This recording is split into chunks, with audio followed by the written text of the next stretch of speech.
ত্রিপুরার কাঞ্চনপুরে ৫ জন বিজেপির voter CPIM পার্টিতে যোগদান করলেন। এই মুহূর্তে বড় খবরের আপডেট উত্তর পূর্বে রাজ্যে ত্রিপুরায়। দর্শক বন্ধুগণ, আপনারা দেখছেন ২৬ টিভি। আমাদের ইউটিউব চ্যানেলটি ভালো লাগলে প্রথম থেকে শেষ পর্যন্ত দেখবেন। চ্যানেলে নতুন হলে অবশ্যই সাবস্ক্রাইব করে সঙ্গে থাকবেন। উত্তর পূর্বের রাজ্যে ত্রিপুরাতে সিপিআইএম আবারও প্রধান বিরোধী রাজনৈতিক দল হিসেবে শক্তি প্রয়োগ। কাঞ্চনপুরের মাটিতে দাঁড়িয়ে ফের কিন্তু মোথা বা বিজেপি দল ছাড়ার প্রতিদিন আমরা একটা হিড়িক দেখতে পাচ্ছি।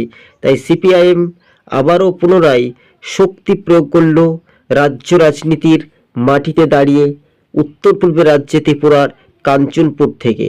তারা একসময় বামেদের পার্টি লাল পার্টি করত, পরবর্তী সময়ে ভুলবশত কারণে মোথা বিজেপিতে যায়, পুনরায় আবার ঘরের ছেলে ঘরে ফিরল, এমনটাই মনে করছেন রাজনৈতিক মহল।